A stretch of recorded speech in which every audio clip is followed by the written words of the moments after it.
కొడుకున్న జైలుకే తండ్రి కూడా చేరారు. ప్రభు హరిరామ్ కృష్ణరాధం జగన్మోహన్ రెడ్డి ఎంత ఘోరం జరిగిపోయిందిరా. యాక్సిడెంట్ చేశారు.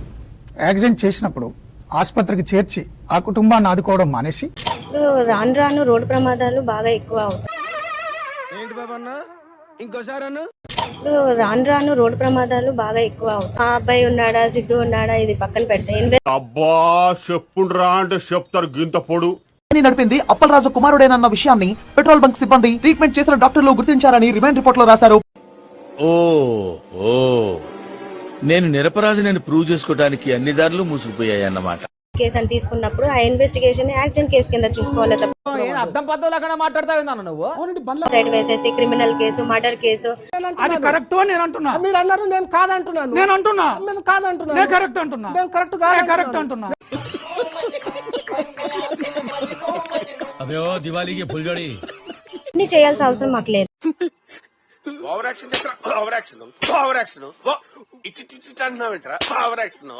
సైడ్ కేసులు ఎందుకు వేశారు మీరే మాట్లాడండి, లేకపోతే శిరీష గారు మీరే మాట్లాడండి అనే సెక్షన్ పెట్టాలని సెంట్రల్ గవర్నమెంట్ మార్పులు చేస్తే దాన్ని జగన్మోహన్ రెడ్డి గారు ప్రభుత్వంలో ఉన్నప్పుడు అడాప్ట్ చేసుకున్నారు.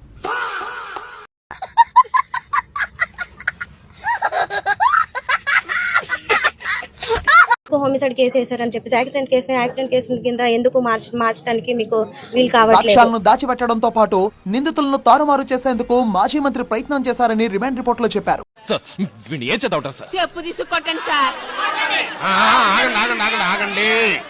చేయము పిల్లల రాజకీయం చేయమనేసి, ఇదంతా పిల్లల రాజకీయం, కుటుంబ రాజకీయం కాకపోతే హోమిసైడ్ కేసులు ఎందుకు వేశారు? పోలీస్ బెటాలియన్ తెచ్చేసి ఏం ప్రూఫ్ చేయాలనుకుంటున్నారో మాకైతే అర్థం. ఇప్పుడు అయన్నొద్దు, పాయింట్కి రా. మంత్రి అక్కడి నుంచి కుమారుని తప్పించేసి వేరే వ్యక్తిని ఆ బండి మీద కూర్చున్నట్టుగా అతను యాక్సిడెంట్ చేసినట్టుగా క్రియేట్ చేసి సిగ్గులేదురా నీకు. సాక్ష్యాలను తారుమారు చేసి కేసును ప్రభావితం చేసి తప్పుడు ఆధారాలు ఊరికే మా వాళ్ళకి ఉత్సాహం, కాన్ఫిడెన్స్ కాదమ్మా, కాన్ఫిడెన్స్ ఇద్దామని అన్నాము. ఆ కాన్ఫిడెన్స్ ఓవర్ కాన్ఫిడెన్స్ అయింది. దానికి ఏం చెప్తాం? రాజు కొడుకు 18 ఏళ్ల పిల్లోడు యాక్సిడెంట్లు అవుతా 90 వేసినట్టున్నాడు సైకోసాలగాడు. నేను చెప్పను, బట్ ఆ పిల్లోడు 18 ఏళ్ల పిల్లోడు బైక్ తోలుతా ఉండే ఆ పిల్లోడికి ఏం తెలుస్తుంది? 18 ఏళ్ల పిల్లోడు బైక్ తోలుతా ఉండే ఆ పిల్లోడికి ఏం తెలుస్తుంది? ఒకసారి జరుగుతాయి, ఒకసారి మరీ ఇంత ఓవర్ ఎక్స్పెక్టేషన్ తట్టుకోలేకపోతుంది. ప్రాణానికి ఇచ్చే విలువ. మిమ్మల్ని ఏమంటారు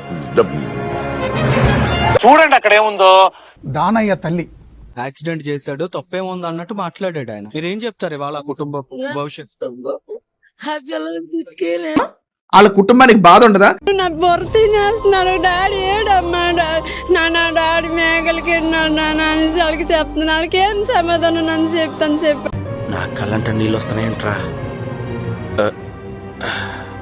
పలాసలో పేరున్న డాక్టర్ అంటే ఏం డాక్టర్? సిద్ధిర అప్పలరాజు డాక్టర్. నేను డాక్టర్ అండి, వృత్తిరీత్యా ఆమె డాక్టర్, పశువుల డాక్టర్.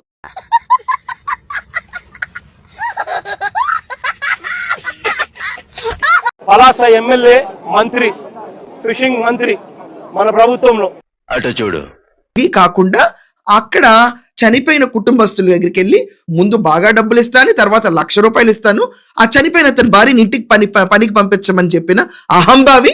నేను ₹1,50,000 ఇస్తాను, పాసి పనులు నా ఇంట్లో చేస్తుంది, నా కోడలకు తోలమన్నాడు. ఏం పనులు నువ్వు చేసేది?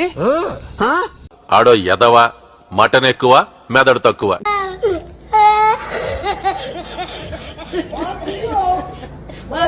పేరు ఎంత పేరో గొప్ప అందరికీ తెలుసు. నేను చదువుకున్నది పేషెంట్ ప్రాణాలని నిలబెట్టడం అన్నటువంటిది నా వృత్తి. నేను చక్కగా వైద్యం చేసి వాళ్ళందరి ప్రాణాలను కాపాడగలిగితే అంత మాత్రాన్ని is it a passport for me to kill somebody else?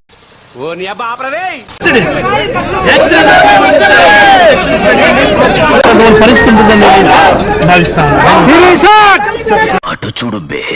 ఒక 1000 మందిని బాగు చేస్తాను, 10,000 మందిని నేను బాగు చేస్తానని చెప్పి ఒకరో ఇద్దరు నేను ఉద్దేశపూర్వకంగాను డెలిబరేట్ గాను నేను చంపేస్తాను.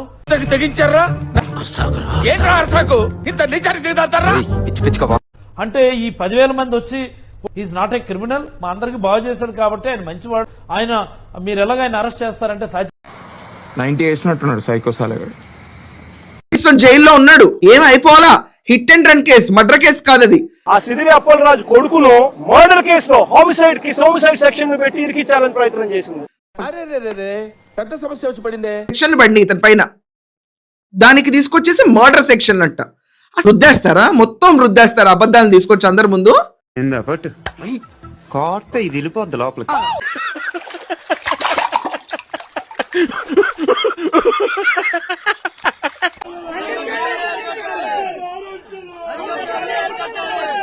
ఏంటండి ఈ మహానటన ఓవర్గా లేదు? పిల్లోడు బైక్ తోలుతా ఉండే ఆ పిల్లోడికి ఏం తెలుస్తుంది? ఒక్కొక్కసారి జరుగుతాయి. మా అందరి కళ్ళు దొబ్బాయా లేకపోతే వీళ్ళ కళ్ళు పనిచేయట్లేదా? క్లియర్ గా గుద్దిన వీడియోస్ బయటకు వస్తే యాక్సిడెంట్ చేశారని భావించారంట. నువ్వు ఒక చెత్త నటుడు.